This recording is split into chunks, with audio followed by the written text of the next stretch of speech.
Anyway, that might be a thought to ponder, although now erased from history, rather like a retired member of the Politburo in 60s historical photography.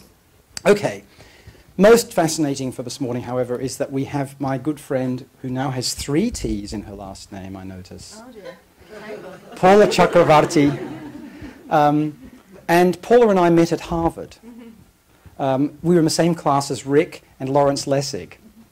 No, we really did meet at Harvard Law School in 1995 when Rick and the then not famous Lawrence Lessig and the then somewhat less famous than she is today, Paula Chakravartty, and I were brought together to talk about, along with some other people, the ways in which cultural studies could influence legal studies. And there was a whole series of events that were held at Harvard and in Madison that we were part of that were extremely interesting, until a Clinton apparatchik got hold of the money that was funding them, and then they had to be ended.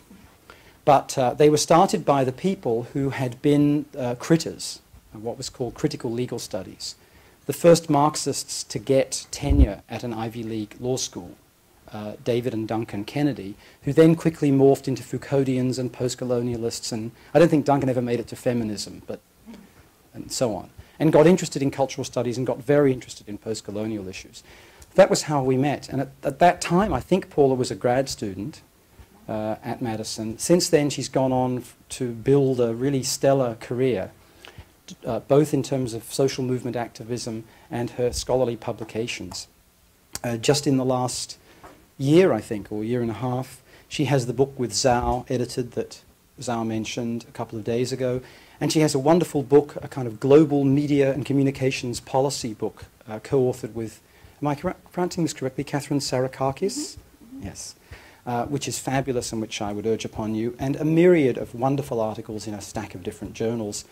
And one of the great strengths Paula has, because of her linguistic and other forms of cultural background and her interests, is that she does comparative work but also site-specific work that crosses Canada, the United States, India and Brazil. And being able to have that extraordinary breadth as well as depth of knowledge is what always marks her out and always makes her work particularly important for me as a fan and reader. So let's give it up for Professor Paula Chakravartty. Okay, well thank you, Toby, for that very generous introduction. I want to thank Toby for inviting me to participate in this very interesting and eclectic seminar. And I actually am sad in a way that it's set up like this, because I know that it's a very varied group, and I would love to have a sense of who you are and where you're coming from, and so I could have organized my talk in a way to speak to your interest of it. But hopefully we could do that in the more discussion-oriented parts of the seminar. But I'm very grateful for Toby for asking me to participate in this, and I'm hoping that my talk, which will focus more on the information society and debates around the information society, is something we can think about. What's the relationship between this notion of creative society and the information society, and the mythic notion of an information society. So let me just begin. And yes, not off to a good start. I've misspelled my own name in the first slide. But there you have it. When Toby invited us to this seminar, Creative Societies, Cultural Industries, New Humanities, how do we rethink the role of the humanities in assessing the elevation of the cultural industries, creative industries, in socioeconomic life, and the creative industries in particular as a prominent mode of neoliberal governmentality? This is quite a complex and difficult task, and I'm going to just address this from my own vantage point in ways that I hope speak to some of the themes that have already come up in the seminar so far. I see that later on we'll be watching shorts from Coding Culture that Sahana has brought with her, a project that she was involved in, and that I think will cohere very well, because what I'll be talking about today, looking at IT and labor in the context of India, there will be an aspect of that that you'll actually get to see and think about more in visual form. So what I'd like to do today, and hopefully I can pick this up tomorrow to address other parts of the overall themes I'd like to get to, is I'd like to first consider this large task that Toby's given us, which is the issue of the role of humanities in relation to this shifting discourse. Toby himself has argued in his article in the Creative Society's Reader, the Geert Lovink edited reader, that much of this debate has unsurprisingly focused on the experiences of the post-industrial North. And what I'm hoping to do, and I'm sure this is something Zhao in her discussion also did, and perhaps George Udisi, et cetera, is that, what can we gain from turning our frame of analysis to the experiences in the post-colonial global South? Do the debates shift, and how do they shift, and what does it mean? I mean, is it just a shift in terms of empirical object, or is it a conceptual shift? Do we need to rethink the very questions that we're asking? My own vantage point is shaped by the dominant empirical object of my own research, which has been the politics and culture of what I like to call high-tech modernization in India. The experiences of India's fractured information societies are not unique, and we can see parallel processes and practices, especially in the emerging regional and political economic powers of Brazil, South Africa, and of course the rising Olympian global power of China. Before considering the Indian experiences, I want to address this question raised by the seminar's organizers about the role of humanities in this context.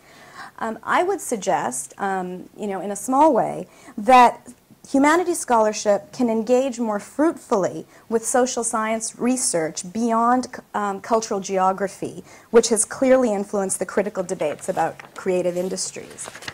Specifically, social science research, which I think merges well into concerns and questions within the humanities, that looks from an ethnographic perspective at global integration and inequality, as well as transnational social movements. I feel that this work is especially useful to the kinds of areas that, that this seminar introduces us to think about. Specifically, in her influential ethnography of globalization and both environmental disaster and descent in Indonesia, anthropologist Anna Singh offers what I believe is a very productive conceptual metaphor that we can draw from in our research on creative industries, cultural industries, the information society, etc. In the introduction of her study, she argues that scholars of the left have worried through how best to describe post-war capitalism with its global pretensions. Humanities scholars and social scientists tend towards opposite poles. And this is, I think, kind of interesting for our concerns here.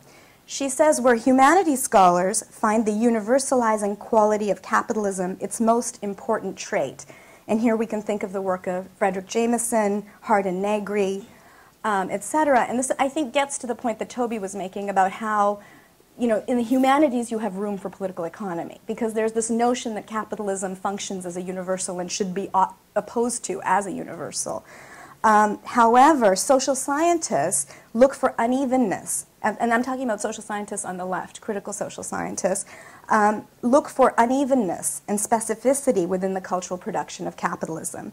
Here I'm thinking of the work by Timothy Mitchell, James Ferguson, or Doreen Massey, where the former, humanities scholars, imagine mobilization of the universal as a key to effective opposition to exploitation. The latter look for resistance in place-based struggle and unexpected linkages. And you think of the work of Iwa Ong, for example, in that kind of discussion. Anna Singh makes 2 points which are worth considering, and perhaps something, after I give my talk today, when we break out into groups or when we have our discussion that we can think about, 2 points worth considering that she raises. First, that the cultural specificity of capitalist forms arises from the necessity of bringing capitalist universals into action through worldly encounters. And second, a study of global connections shows the grip of encounter. And this is the more important point as far as I'm concerned. This encounter, she describes using the conceptual metaphor of friction. Tracing the global connections helps avoid the idea, as Singh puts it, that the new forms of empire spring fully formed and armed from the heads of Euro-American fathers. Or, equally problematic, and something that happens a lot in cultural studies, I think, is it avoids too eager a celebration of Southern cultural autonomy, capable of absorbing and transforming global capitalist mandate. Looking for resistance. I mean, this is something that I try and, with graduate students coming into programs searching for dissertation topics, those on the search for resistance through the media, through alternative media, etc., without raining on that parade too much, as political economists tend to do. I think what Anna Singh does is offer us a way out of this, because of course you want to look for resistance, for autonomy, for agency. But looking for resistance in the global south is a road easily traveled as we consider the mutation of creative societies in Africa, Asia, and Latin America today. But is pirate copyright, in the streets of Beijing or the streets of Delhi or the streets of Johannesburg, is that resistance? Can we really celebrate that as resistance? Or do we need to think of these things more in terms of Anna Singh's, I think, useful metaphor of an awkward encounter, of friction? Now, we can discuss the usefulness of the metaphor of friction in the study of global creative societies and cultural industries, and I would be very interested in what all of you have to say based on your own research. But for Anna Singh and for Yuji Zhao and myself in our recent edited volume, the metaphorical image of friction reminds us that heterogeneous and unequal encounters can lead to new arrangements of culture and power, right? And so the outcome is not always resistance, but it can also be the reinforcement of domination and struggles against that domination at the same time.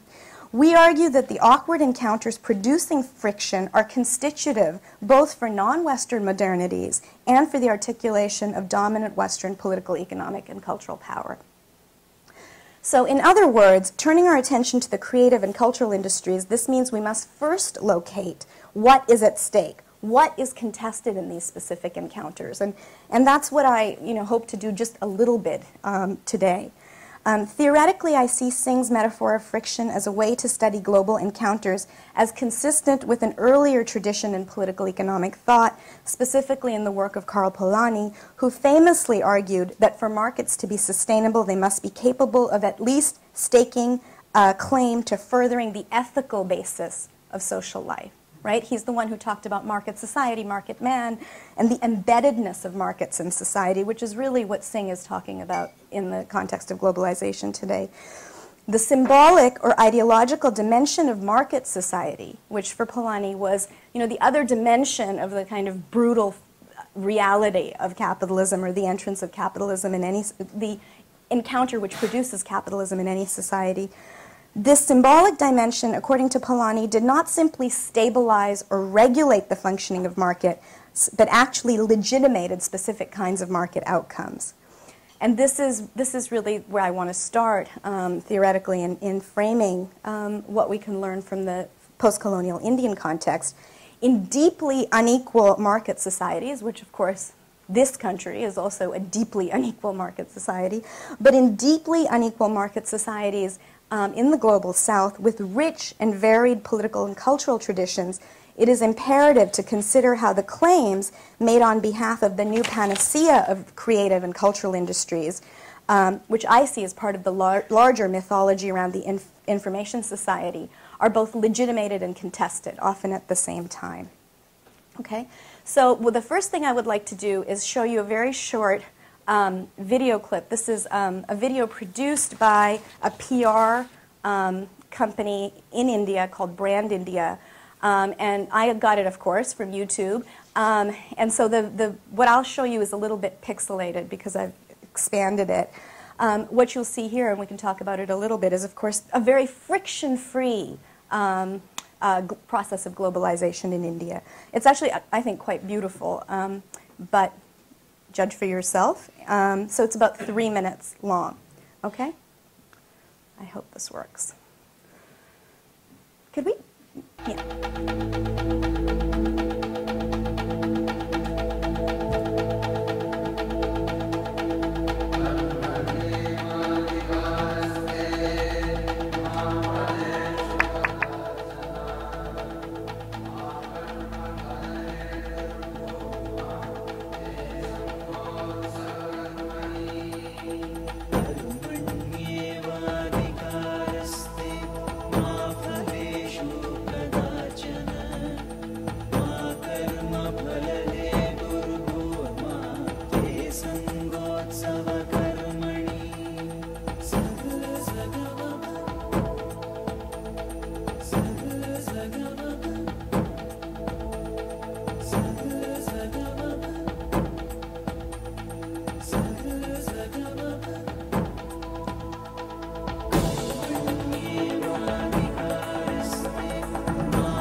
No, just kidding. Okay. Okay. I mean, despite the obvious phallic representation here and there, I mean, I actually think, I mean, for me, anyway, this is sort of moving, and I almost want to salute at the end of this, being someone who's a deeply non-nationalist subject. But what's interesting about this video, besides the fact that it's made by a PR company to brand the nation internationally, is this marriage of technological domination and tradition, you know, which is something that is very important in the context of India. Also, what's important here is something that I'll be talking about in more depth, is the notion of an inclusive leap to modernity. Right? The farmer, the worker, agricultural India, the urban India. You know, the fair-skinned women who are the TV broadcasters, but also the dark-skinned worker in, you know, professional worker uniforms, as opposed to what a worker in India would actually be wearing. So the imagination of a friction-free arrival to modernity is interesting here. And there's much more to talk about that I'm sure we can as a group. to think about some of the tensions associated with this vision of India, I wanted to just share with you a posting on YouTube, you know, which I think is, which was very common of the kinds of things that you saw in response to this video, you know, which is the global, the voice addressing a global audience, a globalized audience, and an Indian globalized audience, which is, you know, of course, when a video like this is posted, there's much criticism of, you know, the other India. We're not seeing the other India, and here's a youthful response, you know, which is, you know, well, you see it for yourself. I don't need to read this for you, right? Okay. So, what can we learn from the experiences of India based on just this kind of image and these kinds of discussions? I hope what this gets you to think about is how rapid modernization and the globalized urban middle classes, the rise of the globalized urban new middle classes in India in the context of deep inequality raises themes of inclusion and exclusion. You know, who counts as a citizen in the new India? That is definitely a framing narrative in our discussions of the information society, creative society in India. Okay, now I'm going to turn to my presentation specifically on creative/information society in India. This idea of branding India is something that the business associations in India that are quite powerful in shaping economic policy of all kinds. India has always had a tradition, a corporatist tradition, and the private sector has always played a role in shaping economic and development policy, more so in the context of liberalization, the opening up of the Indian economy since 1991. The natural thing to talk about in discussions of the creative industry in the Indian context is, of course, to talk about the cultural industries.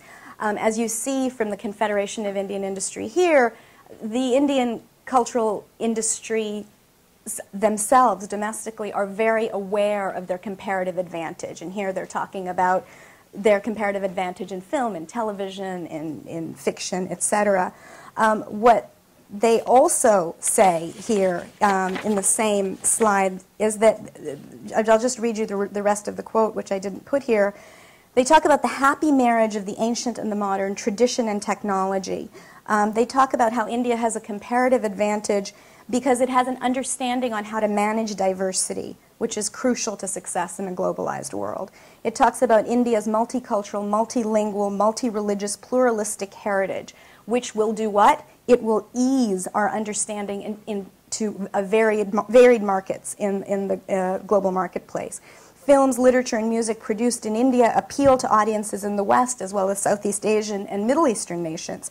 Thus, a Hindi film can find an audience in an affluent Indian diaspora in the UK and the US, while Tamil films have a niche audience in Malaysia and Singapore, Bengali films in Bangladesh, etc. So, you know, within the cultural industries in India, there's already an engagement with this notion of translocal markets and India's comparative advantage in generating intellectual property revenue. So that's obviously one dimension of India's creative society, but that's not the dimension that I'm going to be focusing on today, but it's something we can certainly talk about as a group. The other side of the coin here that interests me and has interested me in the last 10 years of my own work is this notion of India is IT, which is actually a slogan from NASSCOM, which is the lobbying body for the IT industry in India. India is IT. The argument here is that India's comparative advantage in relatively low-paying, high-skilled English-speaking labor and skilled specifically in science and technology, engineering, information technology, is the leading force in bringing India from its pre-modern agricultural-based economy into the high-tech modern India, which you know, people like Thomas Friedman argue India has already arrived in that state, and obviously so does the software industry. We've already arrived. We've completed the transition, which is of course contested. this is the industry that I want us to think about in the context of the discussions you've been having. The success of the IT-based sector, especially in generating export-based revenue and promoting the rapid growth and visibility of the nation's urbanized middle classes, has helped transform India into a model of development in the South. However, India's success as an information superpower has come with social costs and shifts in electoral fortune. Political dissatisfaction with the neoliberal high-tech model of growth has contributed to electoral losses in both the regional and the national context. And this notion of committing India's cities and regions into the next Silicon Valley, the next Singapore, and now, of course, the next China, are deeply contested at every stage. Right? And so it's important to look at the parameters of that contest, which I would say are different. They're distinct than what we see, for example, in the post-industrial North. So rapid growth in the Indian economy and the iconic role of the IT industry in particular in this process has meant that demands for redistributive justice by those at the margins, as well as those who are fully excluded from the visible benefits of modernization, come into play. Okay, and I'm taking for granted here, for most of us sitting here in Southern California, that most of you are aware of India's status. Bangalore, for example, Bangalore in itself, Bangalore's status, and India's status these days as an IT superpower, which is of mythic proportions, both abroad and in India, without diminishing the real impact that that industry has in terms of generating a lot of wealth within India. Okay. The first thing to consider when we think about IT and development modernization, the boom post-liberalization in India, is that it's very regionally divided.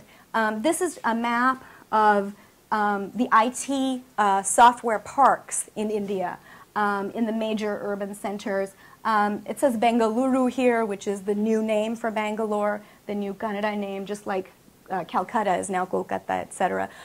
You see that there are specific sites that have been targeted by national policy to create these software EPZs, export processing zones. And why I'm showing you this map is that one thing that we have to think about when we think about the information society, creative society, etc., in a context like India, is you're talking about rapid growth, rapid modernization, rapid development, but new forms of inequality. Right? And regional inequality is one part of the story. And then also within cities, inequality at the local level, growing inequality at the local level is another dimension of this. There's ongoing and highly politicized debate about the relationship between India's neoliberal economic reforms and overall poverty reduction rates. And if I was speaking to a different audience, I would give you much more data to back up what I'm saying because it would be contested. And I can certainly go into that for those of you who are interested.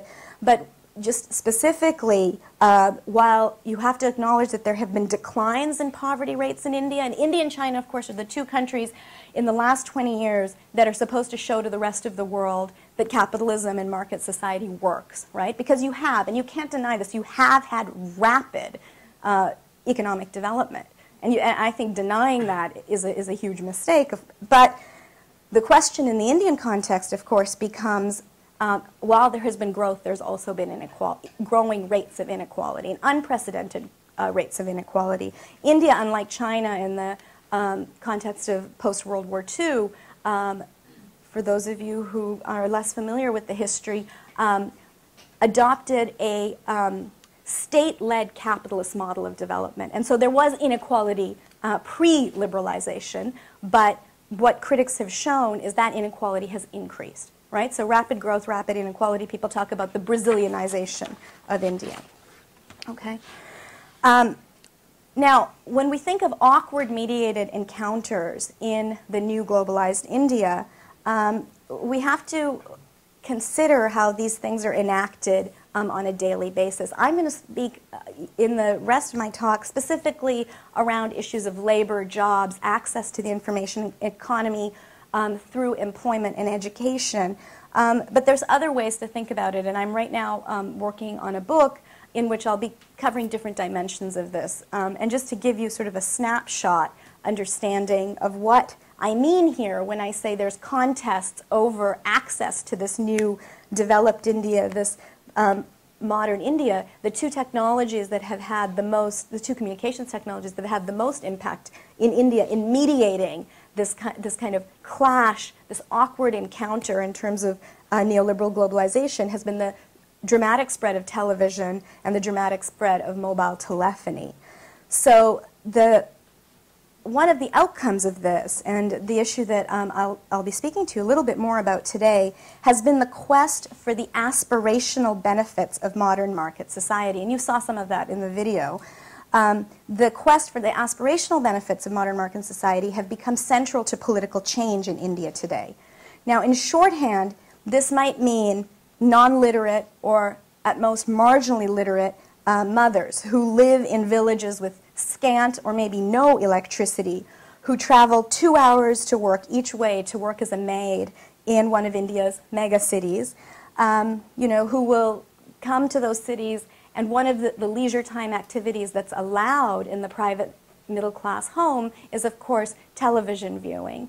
And in that home and around in these gated communities will be the access of all sorts of modern technologies, from cell phones to iPods, etc. The same mother will spend a significant part of her meager wages to send her children, or at least one child, and unfortunately often it is a male child, to schools in the English medium, right? English is very important, or to schools with working computers, right? So this notion that the way out, the way up, is both through English as a passport to modernity in India today, and not just knowing a little bit of English as a second language, but actually to be competent in English, has become a real arena of struggle in India today. As is the sort of iconic role of computers, right?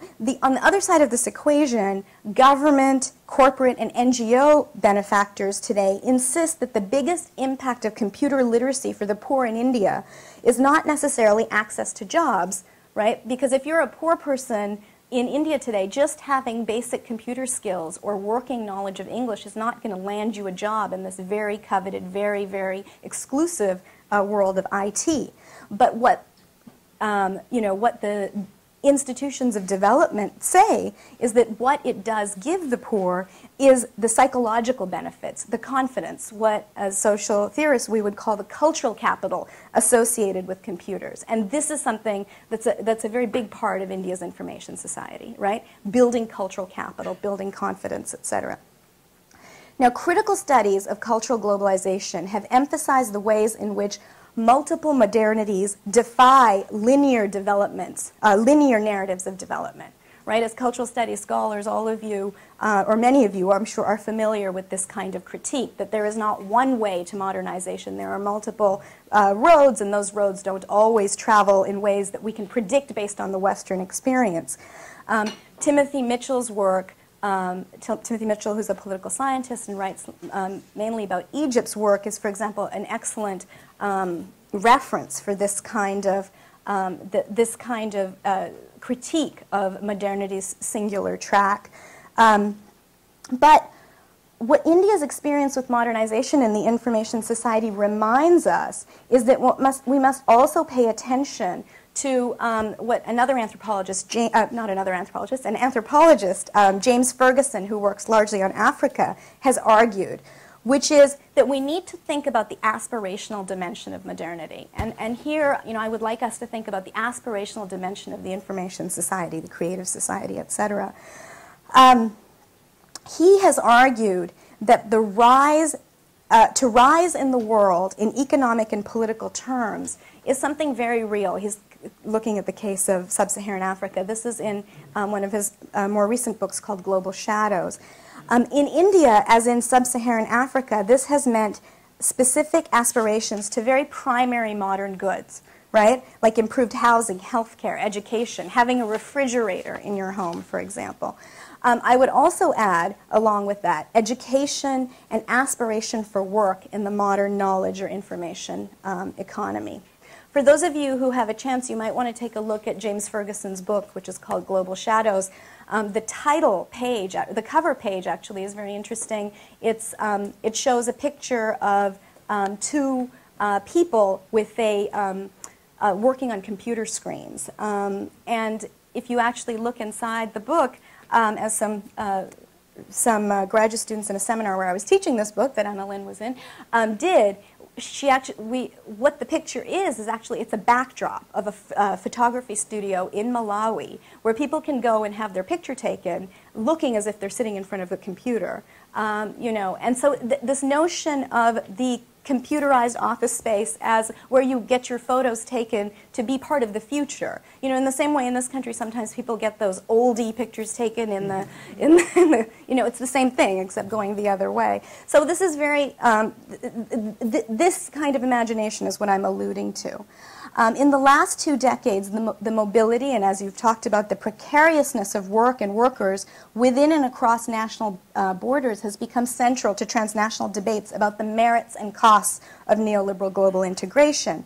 In northern nations, particularly in the US, this has meant concerns about losing good jobs, losing jobs associated with the knowledge economy to outsourcing. Right? And of course, there's also been the xenophobic concern around immigration and jobs in other sectors of this economy.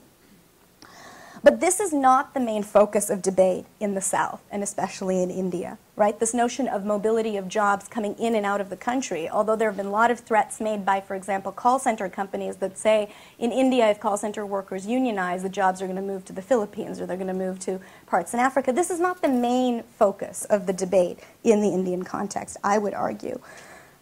In the Indian context, access to modern educational and employment opportunities in the IT industry carries significant symbolic power for both advocates and critics of high-tech modernization. So this is the aspirational dimension that I want to look at, that my work has been focusing on. And there's 2 aspects of this. I think the second part of which I'll talk about more tomorrow if there's interest. Today what I'll focus on is the productive side of the information society, the labor landscape in India, and I have to do this relatively quickly because I'm already running a little low on time. And I can answer questions about the specifics that I'll be going through quickly here. The second part of this has to do with the pedagogical role of the state and its new partners in development, business, private sector, and NGOs, and the role that they play in giving the poor access to their aspirational desires, which is the promise of inclusion, right? And here, what I'll do tomorrow is talk about e-governance and the discourse of e-governance and e-citizenship, and the hybrid development apparatus that brings this to the subaltern poor, or at least promises to. Okay. So when we think about labor in the context of India's globalized economy, there is a sense that it's a stark division, right? You have the IT call center workers, the work of offices in the global cities, and you have agricultural work. And this is actually something that you see in academic debates. You see this in the way that work is represented, as I'll show you in a second. And what I would argue, and what others have obviously argued before me, is that when we think about labor in the context of the information, the very unequal information societies in India, this kind of division, right, of the formal world of work in the office and the informal, work as agricultural workers, peasants, laborers, etc., that divide is too stark, and there's something else going on in between that we need to focus on when we think about the landscape that makes up the debates around labor in India. First of all, just very quickly, obviously when we think about workers in the creative industries in India, you think of workers in the animation industry, the Bollywood film industry, the large sort of service sector around the booming area of television, journalism, etc. I'm going to focus again, like I said, on the information technology side of this, but I can speak to you of the other areas of work. Okay. Now, if this is how work is imagined, both in academic discourse, and here I wanted to show you some mediated images. This is the Wired magazine. Some of you might remember from a few years ago when, in the last presidential election, when there was much hubbub about all good jobs going to India. This was one of the covers from one of hundreds of covers of a national magazine featuring an Indian worker. You know, it's a complete made-up thing. It's just you know, it's a made-up language on her hand, etc. And obviously, there's other things going on here having to do with gender and you know, making this exotic woman the source of both fear and desire, etc. So, you know, this notion that India is the home of all good jobs in America, right, is one part of how this is represented. In India itself, this is actually an image from the Outlook magazine, which is a very popular English language magazine, featuring, this is a picture of a farmer in North India who committed suicide. And this notion of farmer suicide, this recent trend in farmer suicides in India has caused a lot of political concern, rightfully. And so this is an image of his family holding his picture up. And this signifies in India today this huge gap, this huge gap between global India and, you know, real India, people's India. And so the way that work is represented both by global media and by the Indian media itself also reinforces this dichotomy, right, of the formal sector of work and this agricultural sector very much outside of global information economy. What I would argue is that in India we have to consider, and this is true for all developing countries, that approximately 85% of workers in the Indian economy, and this is outside of agricultural workers, right? 85% of the workers in the Indian economy work in what is called the informal economy, right? The informal economy. So this is not farmers, right? This is workers in all other aspects, including what we think of as the IT or creative industries. Okay, and what I mean by the informal economy here, of course, is the work that is not taxed, work that is outside of, you know, legal regimes of regulation. You know, it can be anything from domestic work to catering to street vendors, but it can also be more formal types of arrangements, but that are outside of any kind of legal regime. Okay? Historians have argued that this intermediary form of wage labor, the urban unemployed, underemployed, the migrant, who is, you know, very important in the Indian story, who moves between city and village, are not outside the true working class, but are in fact constitutive of a worldwide segmentation of labor. The relationship between the post-colonial nation state, between the Indian state in particular, and what is often called the floating or the semi-proletarian proletarian subaltern labor has historically been ambivalent at best and very violent and punitive at worst. In the Indian context, you know, while the relationship between the organized labor force, those who are actually in unions, and the state has been contested, certainly, it has been more cooperative, right? The relationship between the informal work, world of work and the state has been much more violent, has been much more it's a much darker tale, right? And it's a largely undocumented tale that's only now being recognized as a legitimate area of work. Now, why I'm talking about this intermediary zone of work is I think it's important to consider this when we think about the information society, creative society, etc., in the Indian context. Labor anthropologist Jan Bremen talks about footloose laborers in this context. He says footloose laborers occupy zones of employment that are fluid and they merge into each other, right, between what is the formal and informal economy. And that's very much true in terms of the information society in India. Studies by Bremen and others on the working poor in India is premised on the fact that by the 1980s and 1990s, the increasing, what you have talked about is the precariousness of work, the casualization of work, especially at the bottom of the Indian economy, was accompanied by something interesting. And this is where the politics comes into the political economy here. In the Indian context, you've had greater casualization, greater precariousness in terms of work, especially for the poor, especially for the bottom end, but this was accompanied by greater labor mobility, right? And by labor mobility here, it was not vertical mobility, but often it meant mobility of migration from village to city, right? Because you've had rapid urbanization in India just as you've had in China. And also across states, right? So poor workers in Bihar moving east or west, workers from the south moving north, etc. And what this has meant is that you've had former agrarian workers escaping the often much harder conditions of economic and social inequality in their own village, right? And this is something really interesting and distinct in the Indian context to think about.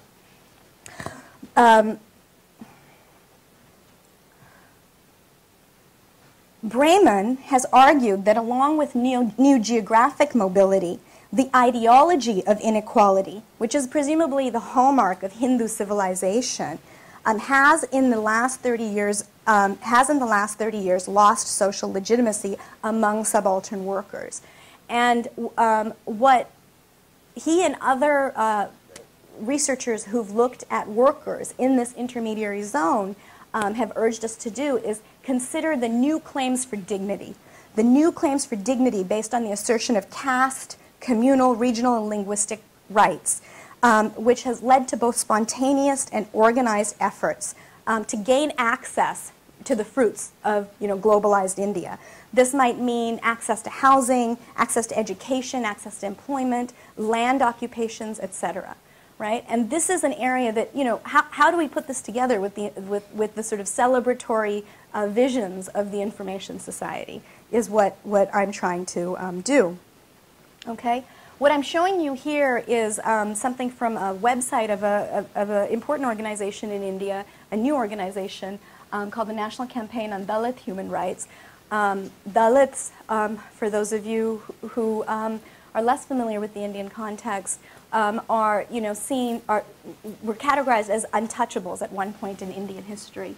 And this is actually something about their economic rights, which is, when you think of human rights in the context of the North, economic rights don't usually make it to the picture, right? But economic rights in the context of struggles for human rights in India are at the forefront, right?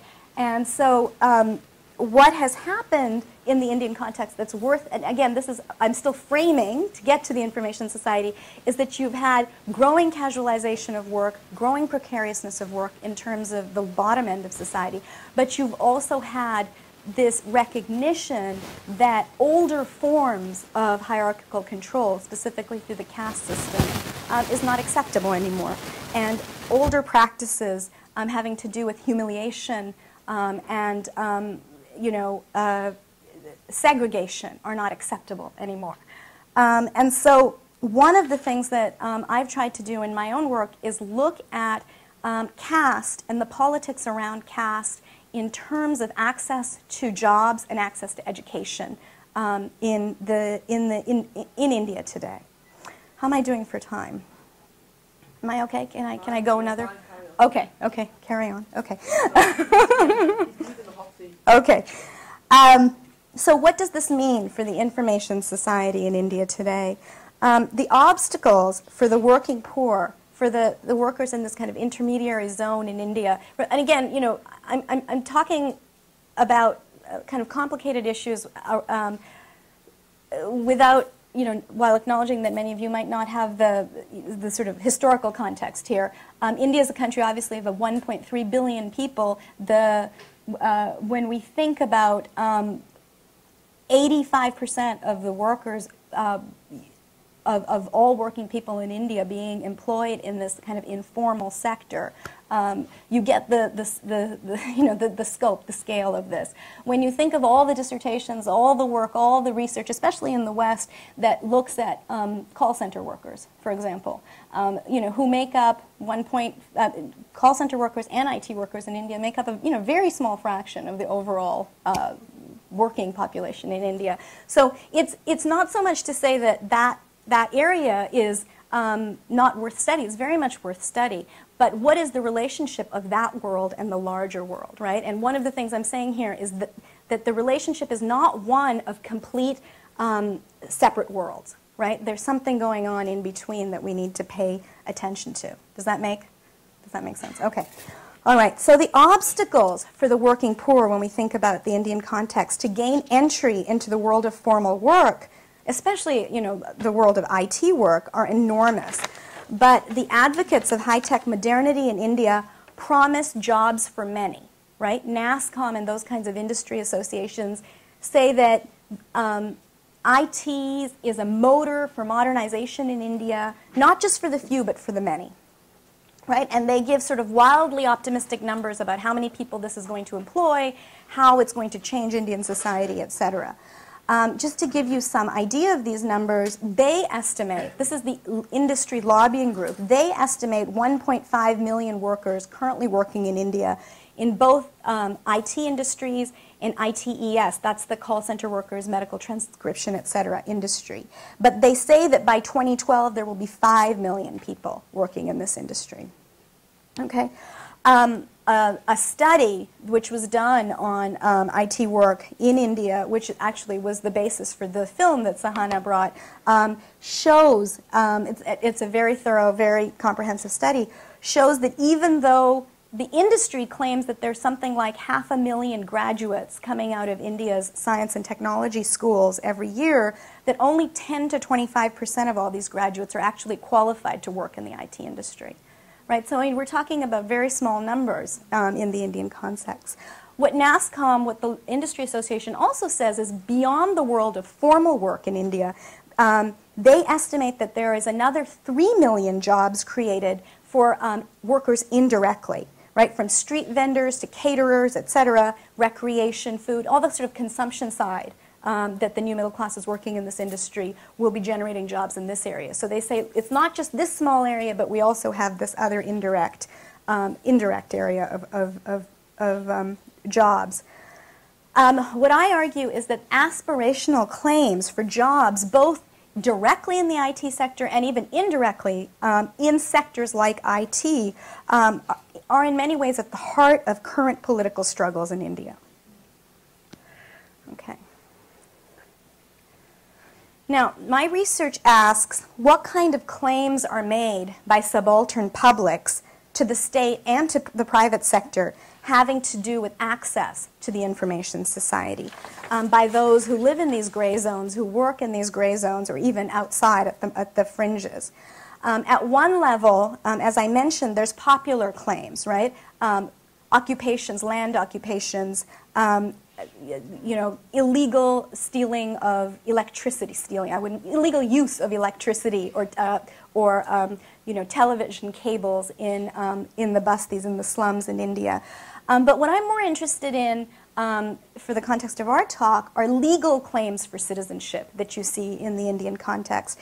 And here, what I'd like to talk to you a little bit about is the recent legislative efforts to significantly expand caste-based reservations to institutions of higher education and to job opportunities in the private sector. This is a blurry image from one of the hundreds of blogs out there on this subject. Mostly, to me, this is civil society, on the net in India today.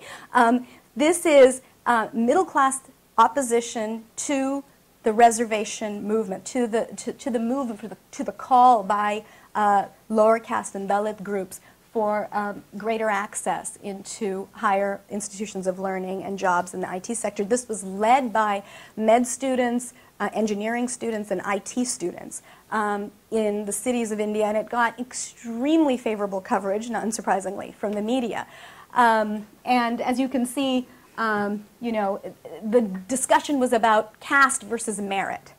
Right? And many people draw parallels here to the affirmative action debates in the US, but it's actually not the same because, for a number of reasons, the main one being that we're not talking about a minority, we're actually talking about a majority, right? We're talking about a majority demanding inclusion. So it's quite remarkable at some level what happened, and also I wish I could show you some of the television clips that I've been looking at that show what I'm calling civil society from above, the groups that are opposing these kinds of, or that have opposed these kinds of reservations. Okay, so just to give you a very quick overview of the reservation debate, the reservation of positions and jobs are actually guaranteed by the Indian Constitution. And as I mentioned, it's compared to affirmative action in the US, but it's different because it's not targeted for a marginalized minority, but rather an underprivileged majority that includes Dalits, or untouchable, quote-unquote, untouchable castes, and identified as scheduled castes from the British system of categorizing. It includes Adivasis, who are the indigenous communities identified as scheduled tribes, as well as, and this is the important part, the larger group that falls under other backward classes. This is language from, you know, British India that I know sounds odd in the American context, but too bad. About 70% of the Indian population may come under the rubric of the state's special treatment and provisions in keeping with the constitutional mandate. Now, even though this was ensured by the Constitution and there was affirmative action in India from the time of independence until the 1980s, largely in the public sector, right? The current debates, which are very heated, can be traced back to 1989 when the coalition government headed by VP Singh implemented what is called the Mundal Commission, which recommended that the domain and extent of reservation extend to include private educational institutions and high-end government jobs. It called for an expansion, basically, of the program. The target of these reforms included not only the marginalized minority communities of Dalit and Adivasis, but also the larger OBC category, leading to a dramatic mass upper caste student demonstrations that found sympathetic support from the media. In this period, the elite institutions of higher scientific and managerial education, management students are another vocal opposition group here, particularly those training the most powerful of the workforce in the IT-related sectors at the 20 universities that make up the Indian Institute of Technology, the IITs, which are based on the MIT in India, very important institutions in India today, the Indian Institutes of Management, etc., they argued that these were minimally implemented by the quota system and that higher education in India had clearly gone on a two-track basis, which, you know, really cannot be denied. It wasn't until 2004 when a left-leaning coalition government came into power that the reservation for jobs in the private sector, including the much-coveted IT-based sector, became an issue, became a demand. In 2005, the new centrist coalition led by Manmohan Singh promised to implement the quota system more rigorously, including greater access to Dalit, Adivasi, and OBC minority communities. This includes Muslim minorities and women. This required drafting an amendment to the Constitution, and in May of 2006, the government announced the reservation of 20% of seats run by the central government, including the elite IITs, the IIMs, and the AIIMs, the elite medical schools. The political upheavals in response to this decision has been immense, with protests, hunger strikes, as well as threats of suicide by upper caste students and professionals. And there's been great media interest in the story. The tensions here split and eventually, you know, undid the power of the Knowledge Commission, which Toby refers to in a couple of his articles, that was put together to expand the knowledge society in India. And it continues to be an issue of great debate in the Indian context today. Okay. Given the political volatility of the expanding caste-based reservation and quota debate, and the IT industry in India mobilized quickly and vocally, arguing against these measures to an already outraged urban middle-class public, deploying arguments that should be familiar to Americans in terms of a critique of affirmative action policies. Kiran Karnik, who was the president of NASSCOM, NASSCOM is the software lobby body that I mentioned, wrote an editorial in the nation's leading financial paper at the time. This was in 2006. And it's very interesting to consider the kinds of arguments that are made by, you know, the captains of industry. Literally, he is a captain of industry who says, look, it's not caste, it's class. Right? It's not caste, it's class. It's about economic inclusion, right? Not this identity politics business that these Dalit groups are talking about.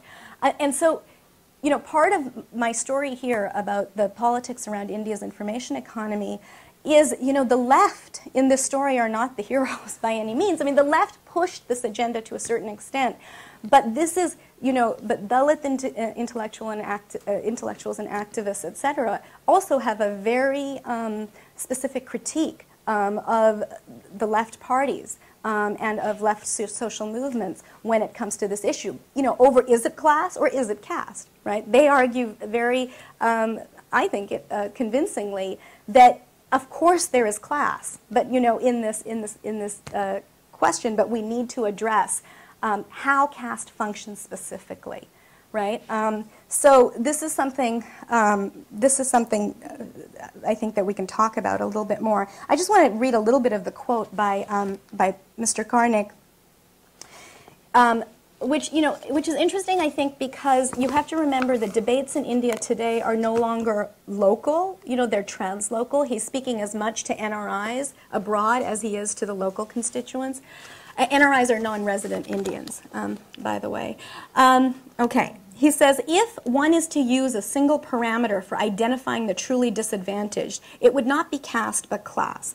The wealthy, irrespective of caste, are unfairly advantaged. If they are not meritorious enough to get into IIT, they go to MIT or Stanford in the US. It is in this overall context that one needs to devise means of providing equal opportunity to each individual on a non-discriminatory basis. Those truly interested in the welfare of the disadvantaged would agree that the most desirable objective is to enable them to compete with others on an equal footing.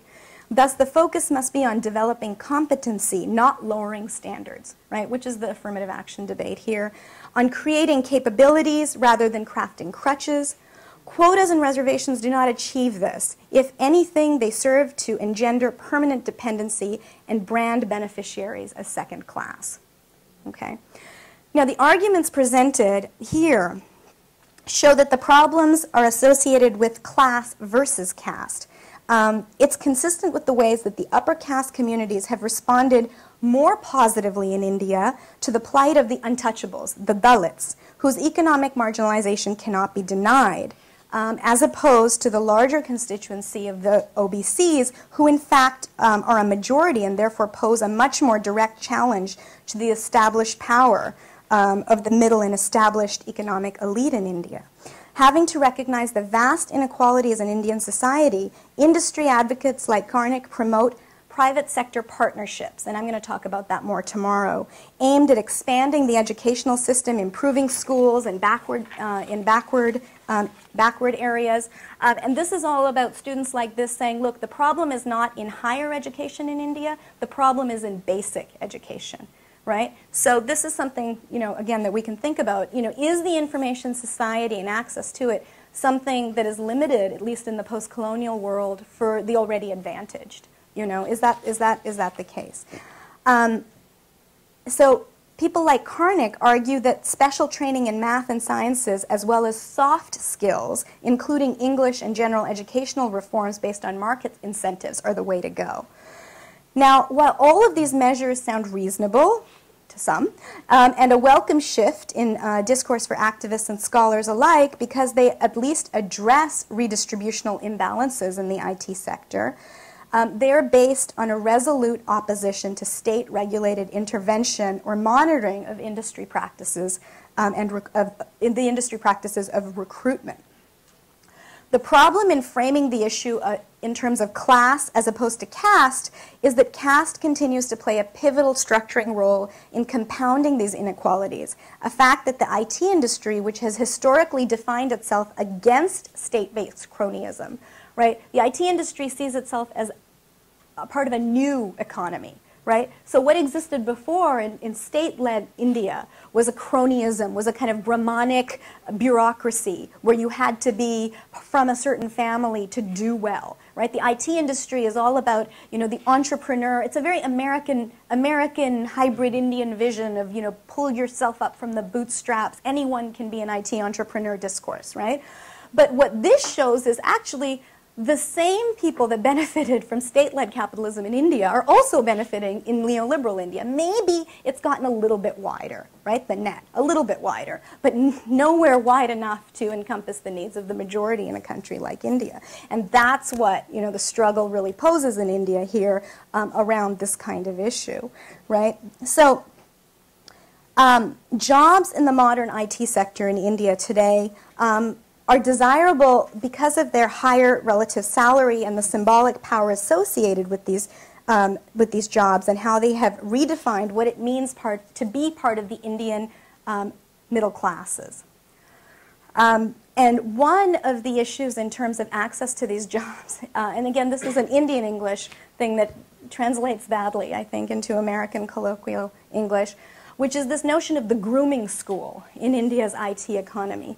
The grooming school is where IT workers hoping to gain access to the IT economy who are not from the best colleges, the best families, the best suburbs in India today, might go to improve their, you know, competency in English, but also, you know, how they should dress for an interview, how they should get their hair cut. In fact, they should shave their mustaches if they're men. I went to a workshop in Calcutta that was all about mustache shaving. And, you know, what kind of TV shows to watch, to be conversant in this new global culture. And this is an ad from one of these grooming schools, which is called Attitude. And so if you go to an urban or even a small town in India today, you'll see ads for these grooming schools everywhere.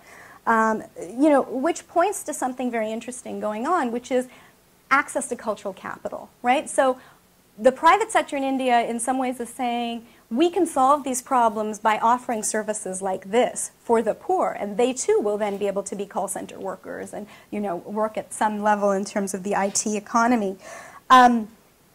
What Dalit activists and other activists working in the area of reservation and others told me was that this obviously does not go far enough. You know, this is a very problematic way to solve this problem, to bridge this deep divide. I don't know if I'll have time for this, but I was going to compare the case in India somewhat to Andrew Ross's discussions of creative industry and labor in China. And maybe I'll just do this very quickly. What the Indian case shows, I don't know if you remember, but Andrew Ross's chapter from the reader that you read talks about how there's a generation of workers in China for whom all that was solid really did melt into air, you know, for whom there's a huge generational divide between them and their parents and their notions of mobility and flexibility. In the Indian case, this generational shift matters, and I think the research that that was done, again, that went into producing this document shows that huge generational shift that happens in the in urbanized India among middle-class Indians, etc., where the researchers in this study found that there was a big difference between the way that IT workers in India thought about employment, about mobility, about their sense of security compared to their parents' generation. And they talked about that. They talked about their consumption power, etc. But what I'm arguing here is that while generational shifts matter, geographical mobility of the subaltern public does not have the same kind of outcome, right, as the outcome that you see in terms of the middle classes.